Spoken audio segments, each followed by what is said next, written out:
சமாதான பிரபுவாகிய இயேசுவின் இனிதான நாமத்தினால் இந்த நாளில் உங்களை வாழ்த்துவதில் மிகுந்த சந்தோஷம் அடைகிறேன்.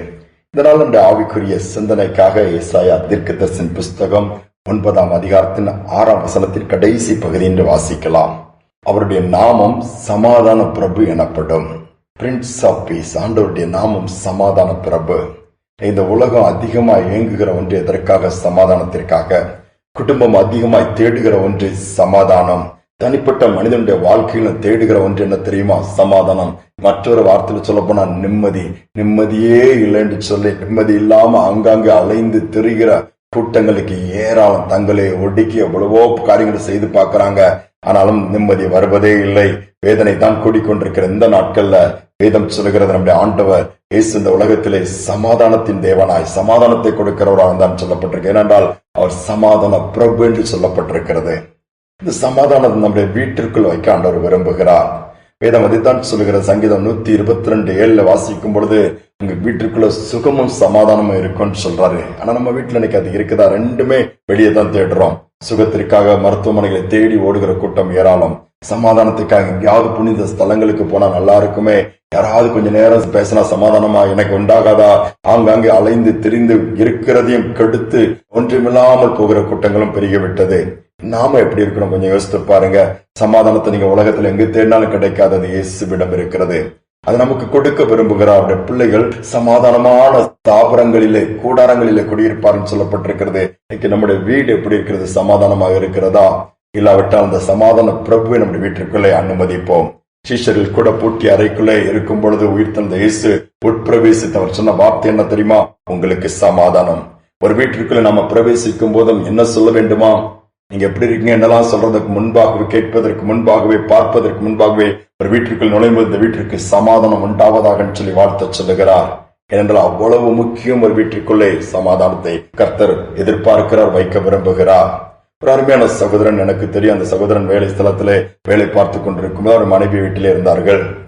நாட்கள் போய்கொண்டே இருக்கும் போது இவருக்கு கொஞ்சம் தான் சம்பளம், ஆனாலும் கர்த்தர் சந்தோஷமா நடத்தி கொண்டார், ஊழியத்தில் செய்து கொண்டிருந்தார்.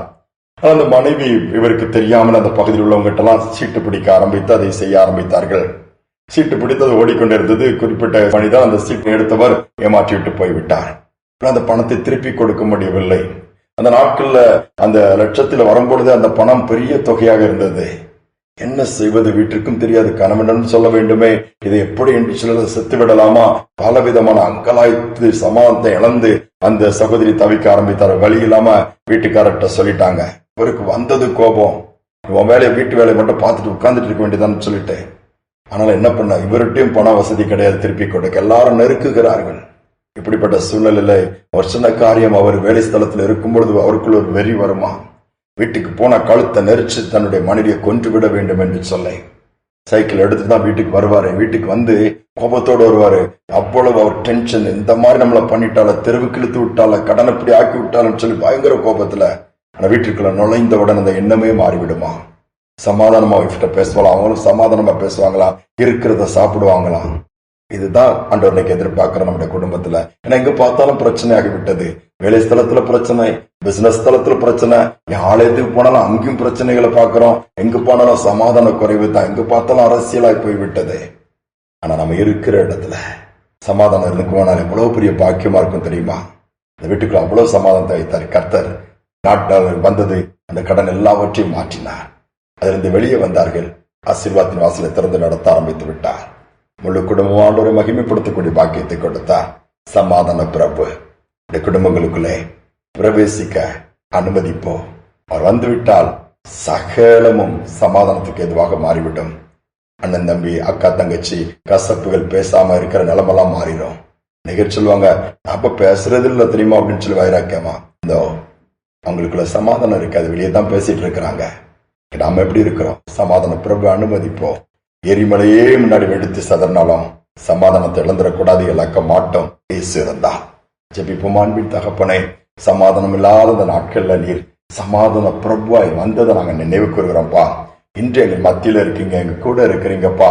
அநேக நேரம் அதை உணராமல் நாங்கள் வெளி உலகத்துல மற்றவரிடம் அந்த சமாதானத்தை தேடி போய்விடுகிறோம். மன்னியும். இந்த நாட்கள் யாரெல்லாம் சமாதானத்தை இழந்து, நிம்மதி இழந்து, சந்தோஷத்தை இழந்து எல்லா வேதனையோடு, துக்கத்தோடு, கண்ணீரோடு கடந்து போறாங்க அந்த பிள்ளைகளை தைரியப்படுத்தி இருதயத்தில் ஒரு சமாதானம் நிரப்பும்படியா ஜெபிக்கிறேன்.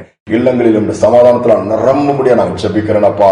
ஒவ்வொரு குடும்பங்களுக்குள்ள இந்த எங்கெங்க இந்த ஆடியோ தொனிக்கிறதோ தெய்வீக சமாதானம் இறங்கி வரட்டும். சமாதான பிரபாகி நீர் பிரவேசிப்பீராக, இருளை மாற்றுவீராக, வெளிச்சம் உதிப்பதாக, சமாதானத்தை கெடுக்கிற குலைக்கிற சத்துருவின் கிரிகள் அழிக்கப்படுவதாக நாமம் உயர்த்தப்படட்டும்.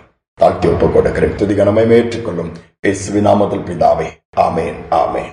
சமாதான பிரபாகி இயேசு நமக்காக ஏற்கனவே இந்த உலகத்தில் கொடுக்கப்பட்டிருக்கிறார். அவருடைய சமாதானத்தை யார் எடுக்க முடியாது. என்று சமாதானத்தை உங்களுக்கு வைத்து போகிறேன் சொன்னாரே, அதை பெற்றுக்கொள்வோம், காத்துக்கொள்வோம், சமாதானத்தோடு தொடர்ந்து வாழ்வோம். இந்த சிந்தனையோடு நாளை தொடருவோம். மீண்டும் நாளை தினம் சந்திப்போம்.